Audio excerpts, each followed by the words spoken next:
دماغ میں جن کو مال خلیہ ہوتا ہے وہ کبھی کبھی مدارس اور علماء پر تبصرے کرتے ہیں کہ یہ لوگ کا نماز صلاۃ کے سوا دوسرا سکھاتے کیا ہے، ان کو دنیا سے کوئی لینا دینا نہیں، یہ مال خلیہ کے مریض ہیں، انہیں خود کوئی پتہ نہیں کہ ہم کون ہیں۔ انہیں معلوم ہونا چاہیے کہ ہمارے یہاں فقہ اکیڈمی میں باقاعدہ وائس پولیوشن تک پر کلام ہوتا ہے، اس لیے کہ امت میں جتنی بھی ٹیکنالوجی آ رہی ہے، امت کو سائنس اور ماڈرن جتنے بھی تقاضے ہیں سب کے بارے میں ریسرچ ہوتا ہے باقاعدہ۔ گزشتہ سال اس پر ریسرچ ہوا کہ صوتی آلودگی اور وائس پولیوشن کے بعد میں، اس لیے تو دیکھو جہاں ہم نے فورن میں دیکھا، یہ تو اپنے ہندوستان میں ہارن مارنا ایک فیشن بن گیا ہے، اپنے یہاں ہارن کے بغیر گاڑی کوئی چلاتا ہی نہیں۔ ہم نے انگلینڈ میں دیکھا، کینیڈا میں دیکھا، ساؤتھ امریکہ میں دیکھا، کئی ملکوں میں ہم گھومتے ہیں، دیکھا وہاں پورا مہینہ رہنا ہوتا ہے۔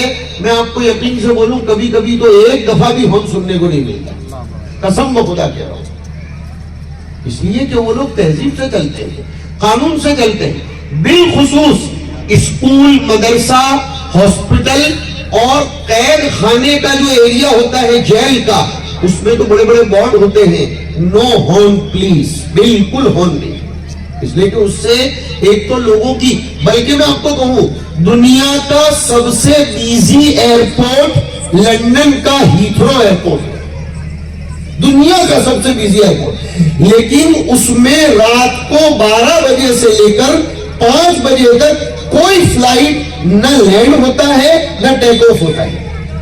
کروڑوں اربوں کھربوں پاؤنڈ کا ان کا نقصان ہو رہا ہے، لیکن ہیومن رائٹس، انسانی حقوق، انسان کی نیند کا احترام، انسان کی راحت کا احترام، اور ہم ہندوستانیوں میں وہ ہے ہی نہیں، اور ہر چیز میں ہم حکومت کو ہی ذمہ دار بناتے، یہ بھی غلط ہے۔ ہر چیز میں حکومت ذمہ دار نہیں ہے، اس سے زیادہ ہم لوگ ذمہ دار ہیں، اس لیے کہ ہم نے اپنی زندگی میں ڈسپلن ہی پیدا نہیں کی۔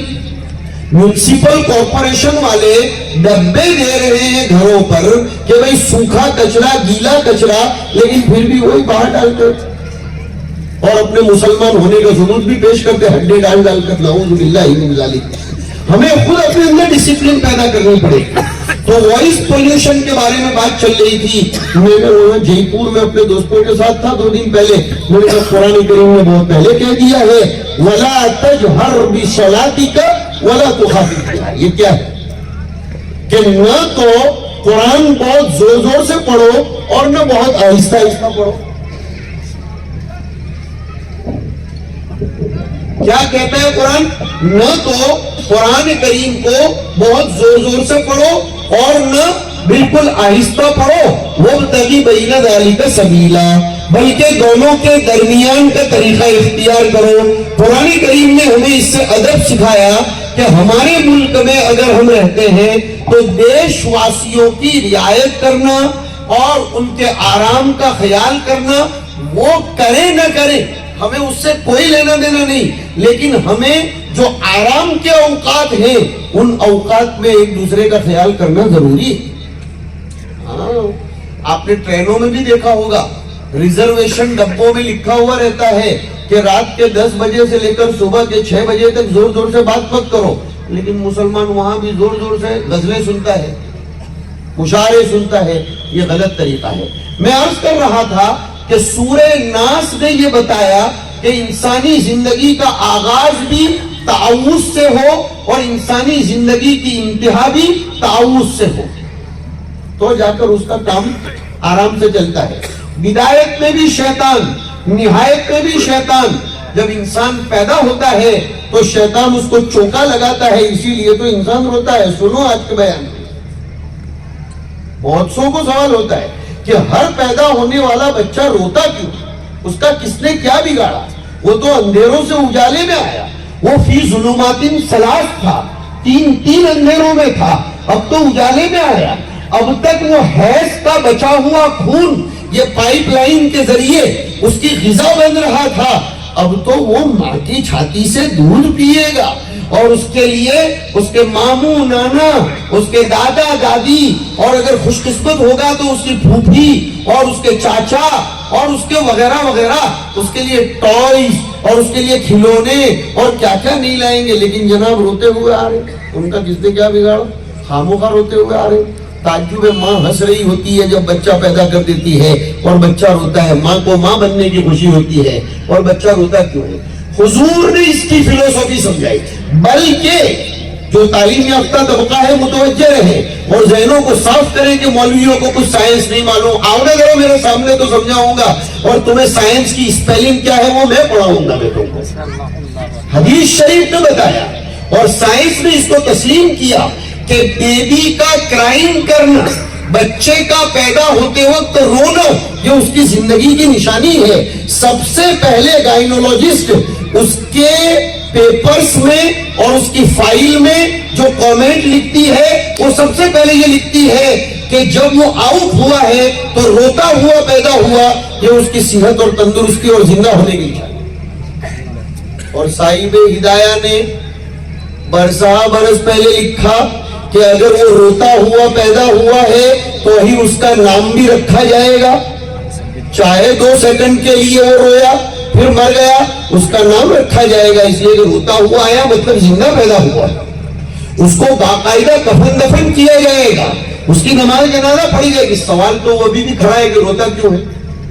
اس کا کس نے بگاڑا؟ کوئی تو اس کو ماں سہلا رہی ہے، باپ بہلا رہا ہے۔ اگر باپ وفادار ہو تو وہاں کھڑا ہوگا، ورنہ ہندوستان کے ظالم باپ تو ڈیلیوری کے موقع پر بیوی کو میکے میں چھوڑاتے ہیں۔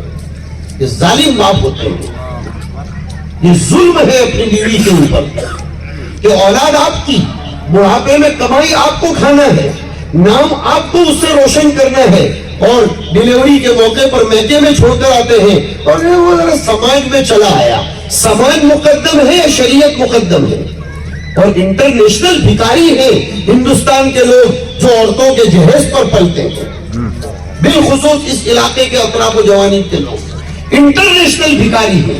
تو مرد بن کر پیدا کیوں ہوئے؟ سر پٹک کر مر جاؤ اگر بیویوں کی کمائی پر زندگی گزارنی ہے اور لڑکیوں سے جہیز لینا ہے۔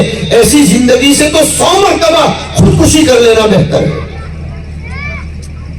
اسلام اس کی قطعی اجازت نہیں دیتا ہے۔ تو بچہ رو کیوں رہا ہے؟ کیوں رو رہا ہے؟ حدیث شریف نے جواب دیا کہ جیسے ہی بچہ پیدا ہوتا ہے تو بچہ الٹا آتا ہے دنیا میں، سر جھکاتا ہوا، سجدہ کرتا ہوا۔ Every baby is coming in the situation of سجدہ۔ وہ رائٹلی نہیں آتا، وہ کسی کو بھی پوچھ لو آپ، کسی بھی دایا کو، ہاں کسی بھی گائنولوجسٹ کو، وہ ایسا تھا، اور سب سے پہلے سر نکالتا ہے۔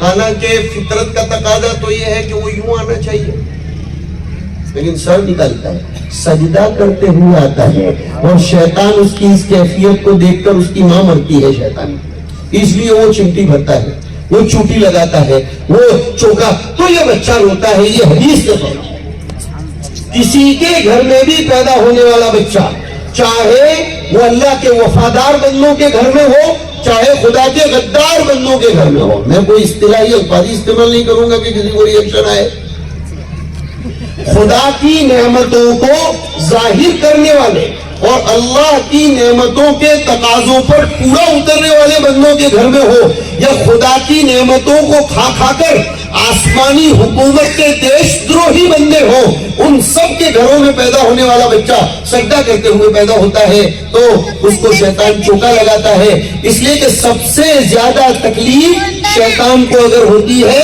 تو انسان کے سجدے کو دیکھ کر ہوتی ہے، اس لیے کہ یہ سجدہ نہ کرنے کی وجہ سے ہی تو اس کو جنت سے نکالا گیا ہے۔ تو وہ جب جب دیکھتا ہے سجدہ اس کو تکلیف ہوتی ہے۔ شیطان اتنا خطرناک دشمن ہے، اس لیے اس شیطان سے اللہ تعالیٰ نے اپنی پناہ میں آنے کو فرمایا کہ قل، کہو، پڑھو، اے نبی آپ پڑھو، اعوذ برب الناس۔ اللہ تعالیٰ کی 3 صفات بیان کی گئی، رب الناس، ملک الناس، الہ الناس۔ اللہ کی 3 صفات، خالی ایک سے پناہ طلب کرنی ہے، لیکن اس کے لیے خدا کی 3 صفات۔ کیا مفسرین نے بھی قلم توڑ دیا کہہ کر کہ انسان کے اندر 3 قسم کی برائیاں پائی جاتی ہیں۔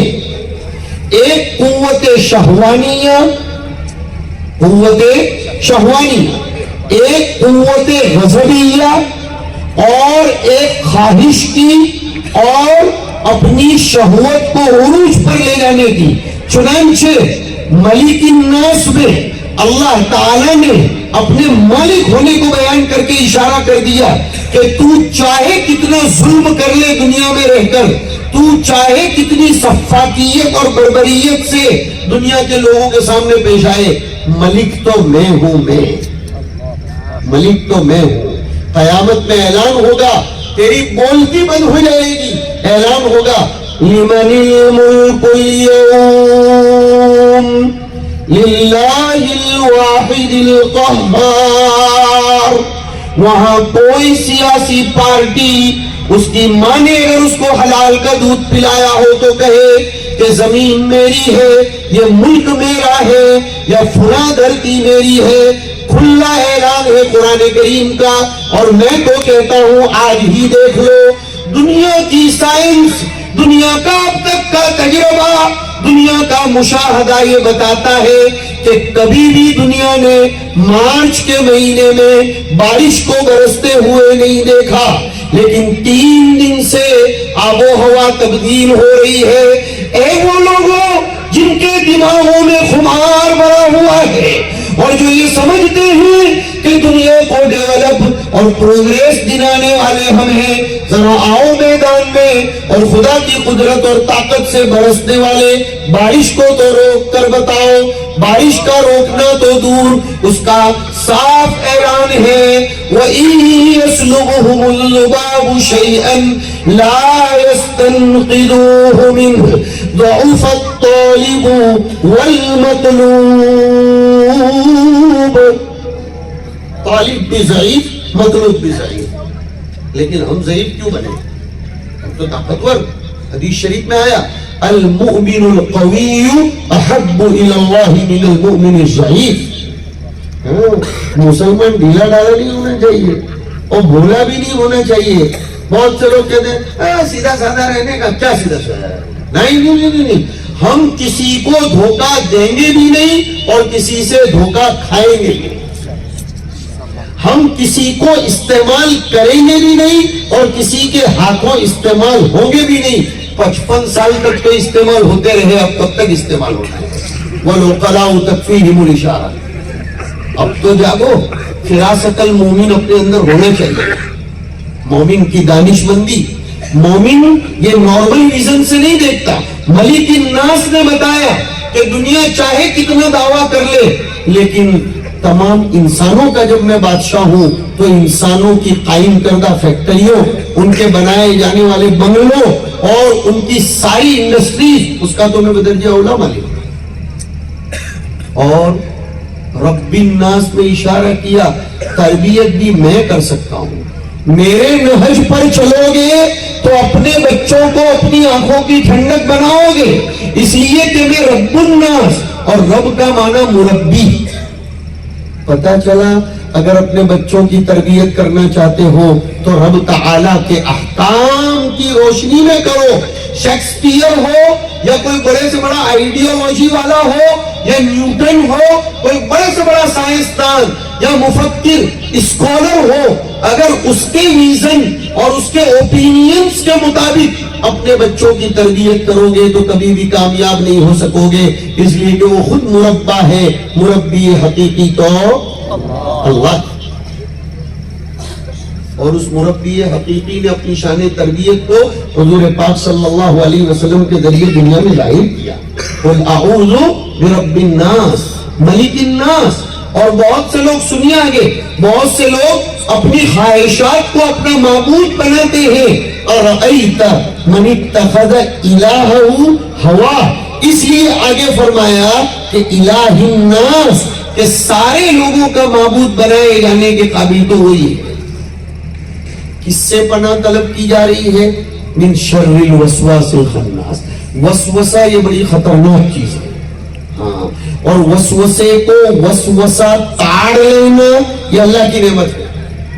اب آپ بولو گے یہ ڈبل بات کیسی کر رہے ہیں؟ وسوسہ اگر جگہ بنا لے اپنے دل میں تو وہ ایمان کی متاع گرا مایا کے سلب ہو جانے کا خطرہ رہتا ہے.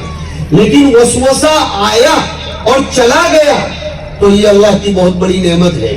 وسوسہ لانا یہ برا ہے, وسوسہ آنا یہ برا نہیں ہے, لیکن وسوسے کو ٹکانا اور اس کو جگہ دینا یہ سب سے زیادہ برا ہے. اس لیے فرمایا جب کبھی کوئی وسوسہ آئے تو قل اعوذ برب الناس پڑھ لو. اور اس زمانے میں زیادہ تر لوگوں کو شکایت ہے کہ کسی نے کچھ کروا دیا, کسی نے کچھ پھکوا دیا, اور کسی نے کچھ دبا دیا, اور اللہ جانے کیا کیا کر دیا. یہ دونوں صورتیں اسی لیے تو نازل ہوئی تھی. اور عجیب اللہ رب العزت کا نظام ہے. حضور اکرم صلی اللہ علیہ وسلم پر جو جادو کیا گیا تھا وہ بالوں میں جادو کیا گیا تھا, اور 11 گرہیں لگائی گئی تھی. ایک ایک گرہ کو کھولنے کے لیے ایک ایک آیت اتری. دونوں صورتوں کی آیتیں ملاؤ تو 11 آیتیں بن جاتی. اس سے عورتوں کو بھی ایک سبق مل رہا ہے, خواتین بھی سن رہی ہیں کہ اپنے بالوں کو باہر نہیں ڈالنا چاہیے, اس لیے کہ جادو کرنے والے زیادہ تر بالوں پر اور ناخن پر جادو کرتے ہیں. آپ سب بھی سن لو, آج کل اس کا اہتمام نہیں ہو رہا ہے, بلکہ علماء نے یہاں تک لکھا میلے کپڑے بھی جلدی کسی کے ہاتھ میں مت دو, اس لیے کہ میلے کپڑوں پر گندا اور کالا جادو ہوتا ہے.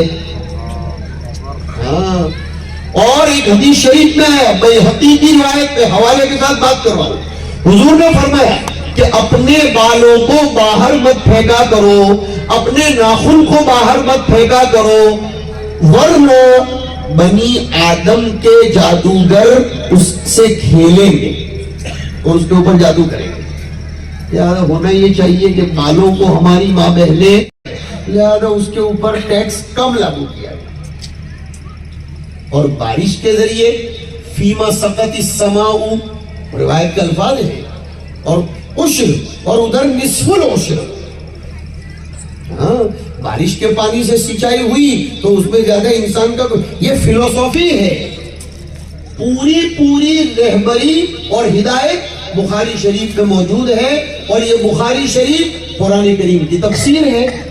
قرآن بغیر حدیث کے اور حدیث بغیر قرآن کے ہو ہی نہیں سکتا. امام بخاری رضی اللہ تعالیٰ عنہ نے اس لیے اپنے آخری کتاب التوحید میں ہر ترجمۃ الباب کو آیت قرآنیہ کے ذریعے معنون کیا ہے, اور اخیر میں فتنوں کی طرف اشارہ کر کے بتلایا کہ دنیا میں قیامت تک کے لیے فتنے آتے رہیں گے. ہمارے بہت سے علماء بھی کبھی کبھی تبصرہ کر ڈالتے ہیں کہ مدرسوں میں معتزلہ, جہمیہ, کرامیہ پر خاموخواہ تقریر ہوتی ہے, نہ رہی بانس نہ بجے بانسری, گائے کو سر پکاتے ہیں یہ مشائخ. ارے کس نے کہا کہ ختم ہو گئے؟ افکار و نظریات کے بانی ختم ہو جاتے ہیں, لیکن ان کے افکار و نظریات کبھی ختم نہیں ہوتے. یاد رکھو اس کو. ہر باطل فرقے کا بانی چاہے دنیا سے چلا جائے لیکن اس کے افکار وہ دنیا میں چھوڑ کر جاتا ہے. یہ بہت عجیب و غریب قسم کے لوگ تھے جو کہتے تھے کہ قیامت کے دن یہ جو میزان اور پلڑے میں تولے جانے کا تذکرہ ہے وہ تو بس ایسے ہی ہے, اللہ تعالیٰ ڈرانے کے لیے کہتا ہے, ورنہ اصل تو یہ ہے کہ اللہ پاک انصاف کرے گا. وہ جو قرآن کریم میں آیا وَنَضَعُ الْمَوَازِينَ الْقِسْطَ لِيَوْمِ الْقِيَامَةِ, کہ اللہ تعالیٰ قیامت کے دن پلڑے کو رکھے گا اور اس کے اندر اعمال کو تولے گا. جی ہاں, اعمال تولے جائیں گے. اب تو یہ سائنس اور ٹیکنالوجی نے آسان کر دیا, ٹیمپریچر تولا جا رہا ہے تو اعمال کیوں نہیں تولے جا سکتے؟ ٹیمپریچر تو دور کی بات ہے, گزشتہ سال میں نے موتیا بین کا آپریشن کروایا تو میری آنکھوں میں کتنا پریشر ہے وہ بھی ڈاکٹر چیک کر رہا تھا. میں نے کہا اللہ اب تک یہ تو دیکھا تھا کہ بلڈ میں کتنا پریشر ہے, آنکھوں کے پریشر کو بھی آنکھ میں کوئی آلہ ڈالے بغیر باہر سے ہی اس کا پریشر ناپا جاتا ہے, جبکہ وہ پریشر نظر آتا ہے یا نہیں آتا؟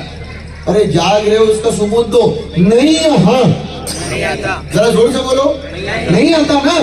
پریشر نظر آتا ہے نہیں, ٹیمپریچر نظر آتا ہے, ارے بولو, آکسیجن لیول نظر آتا ہے نہیں, لیکن ان سب کو ناپا جاتا ہے کہ نہیں؟ اور کورونا نے تو جناب ہم میں سے ہر ایک کے گھر میں وہ چھوٹا مشین رکھوا دیا ہے کہ اپن ناپتے ہیں. تو جب یہ نہ دکھنے والی چیزوں کو ناپا اور تولا جا رہا ہے دنیا کے اندر, تو قیامت کے دن اعمال کو تولا جائے گا, اس میں کیا شک ہو سکتا ہے؟ اور سب سے بڑی بات تو یہ ہے کہ اس دنیا کو اس دنیا پر قیاس کرنے کا کوئی جواز ہی نہیں ہے. جب ہر کنٹری ہر ملک کی اصطلاح الگ، ہر کنٹری ہر ملک کے حالات الگ، تو وہ تو کنٹری ہی الگ ہے. اب جب وہ کنٹری الگ ہے تو یہ بھی سنا دوں وہاں بٹکو کرنسی نہیں چلے گی. ہاں یہ بھی ایک مستقل مصیبت ہے. حضرات مفتیان کرام جو یہاں تشریف فرما ہے کبھی اس پر بھی روشنی ڈالیں، اس لیے کہ اب بٹکو کرنسی کی طرف دنیا جا رہی ہے. ہندوستان نے اگرچہ اس کو منع کر دیا، گزشتہ ہفتے پارلیمنٹ میں اس کے خلاف بہت اچھا ہوا کہ بیان دیا کہ اگر کوئی بٹکو کرنسی اپنے پاس رکھتا ہے تو ہم ای ڈی کے چھاپے اس کے اوپر بھی ڈلوائیں گے، ای ڈی کے چھاپے ڈال کے اس کی عید برباد کر دیں گے. برابر ہے. تو یہ بٹکو کرنسی وہاں نہیں چلے گی، پاؤنڈ ڈالر ریال نہیں چلیں گے. ہر کنٹری کی کرنسی الگ ہے. وہاں کی کرنسی ہے اعمال صالحہ، وہاں نیک اعمال چلیں گے. وہاں کیا چلے گا جو آخری حدیث میں آیا؟ وہاں چلے گا سبحان اللہ و بحمدہ سبحان اللہ العظیم. وہاں اللہ کی تسبیح چلے گی. میں دونوں کو جوڑ کر کلام کر رہا ہوں اس لیے کہ میرے لیے پریشانی ہے. عبدالشکور صاحب نے مجھے ایسے مقبضے میں ڈال دیا کہ دونوں میں توقف بھی نہیں کرنا ہے، دونوں کو لے کر چلنا ہے. اب یہ ظالم آدمی ہے میرے لیے. محبت پہ کہہ رہا ہوں، ظالم نہیں ہے، بالکل ہرگز نہیں. ہمارے استاد کے حضرت مولانا سید ابرار صاحب رحمۃ اللہ علیہ وہ جس سے محبت کرتے تھے اس کو یہی کہہ کر پکارتے تھے، اے ظالم ادھر آ. ہاں تو آپ کہیں مولانا کے بارے میں یہ نہ سوچے میں نے محبت پہ کہہ دیا. ان سے ہمارے 2 دہائیوں سے زیادہ تعلقات ہیں. میں عرض کر رہا ہوں مجھے دونوں سنبھال کے چلنا ہے، یہ بڑی مصیبت ہے. لیکن یہ مصیبت کے اوپر میں نے انا للہ و انا الیہ راجعون نہیں پڑھا تھا، الحمدللہ پڑھا تھا. اس لیے کہ یہ مصیبت انا للہ پڑھے جانے کے قابل ہے. عرض کر رہا تھا کہ قیامت کے دن کون سی کرنسی چلے گی؟ سبحان اللہ و بحمدہ سبحان اللہ العظیم. اس کو وزن دیا جائے گا پلڑے میں، اور اللہ کو سب سے زیادہ پیارے یہ 2 کلمات ہوں گے. اور اب سنو، اخیر میں 5-7 منٹ وقت رہ گیا. خدا کی محبت ہی ان دونوں کلموں کا وزن بڑھائے گی. یہ بہت قیمتی بات کر رہا ہوں. جس عمل میں خدا کی محبت شامل ہوگی وہ عمل دیکھنے میں چھوٹا ہوگا لیکن بہت وزندار ہوگا. کسی بھی عمل کو وزندار بنانے کے لیے اس عمل کو اللہ کی محبت کے ساتھ ادا کرنے والے بنو. یہ فلسفہ ہے آخری روایت کے وہ 2 ٹکڑوں کا کہ حبیبتانی الی الرحمن اس لیے ثقیلتانی فی المیزان. اور جب حبیبتانی الی الرحمن ہے تو خدا کی محبت اتنی مشکل نہیں ہے کہ لوگ اس کو اپنے اندر پیدا نہ کر سکے، نبھا نہ سکے. کا خفیفتانی علی اللسان. لہذا کوئی یہ نہیں کہہ سکتا ہے کہ خدا کی محبت پانا بہت مشکل ہے. اللہ کی محبت پانی ہے تو سنتوں کی پیروی کر لو، اللہ کی محبت آٹومیٹک مل جائے گی. دیکھو ایک بات سمجھاؤں، بات ختم ہونے کے قریب جا رہی ہے، قیمتی باتیں اخیر میں آ جائیں گی. ایک ہوتا ہے محبت کی دنیا میں محب اور ایک ہوتا ہے محبوب. میں آپ سے جواب چاہوں گا، یہ دیکھنا چاہوں گا ذہن کتنا حاضر ہے. دنیا محبت میں نخرے محبت کرنے والے کے برداشت کیے جاتے ہیں یا محبوب کے برداشت کیے جاتے ہیں؟ شاباش، ماشاءاللہ، اچھا جواب دیا. محبوب کے نخرے برداشت کیے جاتے ہیں. وہ بولے کل اتنے بجے ملاقات کرنا تھا، بالکل رات بھر جاگیں گے. وہ بولے کل اتنے بجے SMS کرنا تھا، بالکل اس کی وجہ سے سوتے بھی نہیں. محبت کی چاشنی جس نے چکھ لی ہو اس کے لیے کیا نیند اور کیا بیداری، اس کے لیے کیا قیام، کیا جلوس، کیا نوم، کیا استراحت. اللہ فرماتے، ارے بہت پیاری بات سنا رہا ہوں، مجھے وہ محبت کی طرف جانا ہی نہیں ہے، سمجھانا ہے. کتنی پیاری بات سنا رہا ہوں. اب مجھے یہ بتاؤ کہ ہمیں ایسا بننا ہے کہ اللہ ہمارے نخرے اٹھائے یا ایسا بننا ہے کہ ہم اللہ کے نخرے اٹھائیں؟ سوچ کر جواب دیں. ہمارے نخرے. شاباش، اللہ، ماشاءاللہ ماشاءاللہ، ویری گڈ. اللہ ہمارے نخرے اٹھائے، ہمیں ایسا بننا ہے. تو اس کا مطلب کیا ہوا؟ ہمیں محبوب بننا ہے، محب نہیں بننا. محبوب بننا ہے، اور محبوب بننے کے لیے فرمایا گیا فاتبعونی. اس کو کھول رہا ہوں. قل ان کنتم کنتم تحبون اللہ فاتبعونی یحببکم اللہ. چلے تھے تحبون سے بن رہے ہو یحببکم اللہ. ابتدا ہوئی تھی محب سے اور انتہا ہو رہی ہے محبوب پر. انتہا ہو رہی ہے لیکن شان محبوبیت کب آئے گی؟ بیچ میں ایک سیڑھی ہے وہ چڑھنا پڑے گی, وہ ہے فاتبعونی. اس نے کہا کہ ہم وسیلہ نہیں مانتے لیکن وسیلے کی حقیقت بھی سمجھنا ضروری ہے. ہمارے حضرت اس کو ایک شعر میں بیان فرماتے ہیں, نقش قدم نبی کے ہیں جنت کے راستے, نقش قدم نبی کے ہیں جنت کے راستے, اللہ سے ملاتے ہیں سنت کے راستے. اللہ سے ملاتے. محبوب کب بنو گے اللہ کے؟ جب فاتبعونی, نبی کی پیروی کرو گے تو محبوب. جب محبوب بن جاؤ گے تو آؤ ایک بہت زبردست بات سنا رہا ہوں. حضور اللہ کے محبوب تھے اور محبوب مقام ناز پر ہوتا ہے, مقام نیاز پر نہیں ہوتا ہے. محبوب کس پر ہوتا ہے؟ بیوی آپ سے نیاز کرتی ہے یا ناز کرتی ہے؟ سوچ کر جواب دینا. ناز کرتی ہے نا تو اس کے سارے نخرے برداشت کرنے پڑتے ہیں نا. اس لیے کہ دنیا میں 3 ہٹ مشہور ہے, استری ہٹ, باڑ ہٹ, راج ہٹ. استری ہٹ, باڑ ہٹ اور راج ہٹ.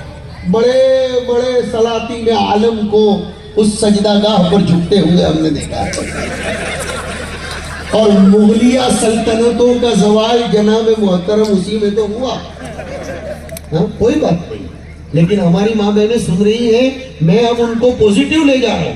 جب اللہ نے آپ کی ہٹ میں اتنا پاور دیا ہے تو آپ اس ہٹ کو اپنے شوہر, اپنے بچوں, اپنے بھائیوں کو نمازی بنانے کے لیے کیوں استعمال نہیں کرتے؟ آپ اپنی اس ہٹ کو جماعت کی دعوت کرانے میں کیوں استعمال نہیں کرتے؟ آپ اپنی اس ہٹ کو گھر کے اندر تعلیم جاری کروانے میں کیوں استعمال نہیں کرتے؟ بیچ میں ایک بات یاد آ گئی. آج مجھ سے وعدہ کرو سب اورنگ آباد والوں, میں آپ سب سے بڑی محبت کرتا ہوں, سب اورنگ آباد والوں, اس لیے کہ میری اولاد یہاں بہت ہے نا, میری اولاد یہاں بہت ہے, یعنی میرے طلبہ. مجھے بھی نہیں معلوم ہے کہ کتنے جنے ہیں ہم نے, اتنی اولاد ہے ہماری. اس لیے اورنگ آباد ہمارا اپنا خاص شہر ہے. تو میں آپ سے آج کہتا ہوں, رمضان کو گھروں میں قرآن کی تفسیر کا مہینہ بناؤ.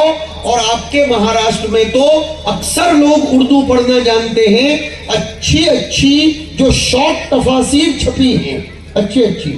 حضرت مولانا تقی عثمانی صاحب کے, مجھ سے وعدہ کرو لیکن سوچ سمجھ کر, جھوٹا انشاءاللہ مت بولنا ورنہ میں انا للہ بولوں گا, کہ حضرت مولانا تقی صاحب کی, مولانا خالد سیف اللہ صاحب کی, مولانا بلال حسنی صاحب کی, اور بھی کئی لوگوں کے شارٹ نوٹس کے ساتھ تفسیریں چھپی. وعدہ کرو کہ رمضان میں سورہ نور, سورہ مریم اور سورہ حجرات, یہ تینوں اپنے گھر میں روزانہ تھوڑا تھوڑا عورتوں کو لے کر بیٹھ کر ختم کریں گے. اور ہمارے مفتی علی صاحب وغیرہ سے کہہ رہا ہوں, ذرا اس کی تذکیر بھی ہو جائے بار بار تاکہ یہ ہوتا رہے کام. گھروں میں انشاءاللہ قرآن کا پیغام آئے گا تو آٹومیٹیکلی قرآن کا نظام انشاءاللہ جاری ہو جائے گا. حضرت مفتی صاحب دامت برکاتہم تشریف فرما ہے, وہ ذرا پن مار دیں گے, انشاءاللہ نوجوان علماء کام کرتے ہو جائیں گے. ہمارے دیگر معزز علماء کرام بھی موجود ہیں, نام بنام ابھی مدرسہ کاشف العلوم سے تشریف فرما ہے, دولت خانے سے اور یک خانہ سے, سب جگہوں سے یہ معزز علماء کرام. مولانا عبدالشکور صاحب کی مقبولیت ہے کہ اتنی کبار شخصیات تشریف لائی ہیں. اللہ تعالیٰ اس ادارے کو پروان چڑھائے. میں عرض کر رہا تھا, قرآن کا مہینہ بناؤ, قرآن کا مہینہ بناؤ. اپنے گھروں میں صرف تلاوت نہیں, تدبر قرآن کی بھی عادت ڈالو. پتہ چلے ہمارے بچوں کو کیا کہتا ہے ہم سے ہمارے رب کا فرمان.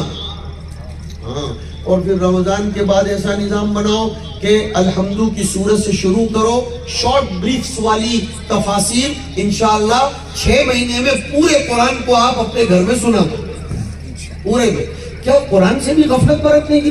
کچھ لوگوں تو قرآن شریف کا نام لیتے ہیں الرجی ہوتا ہے گھر میں قرآن شریف پڑھنے کا. تو کیا قرآن شریف شیطان کا کلام ہے؟ شیطان کا کلام ہے.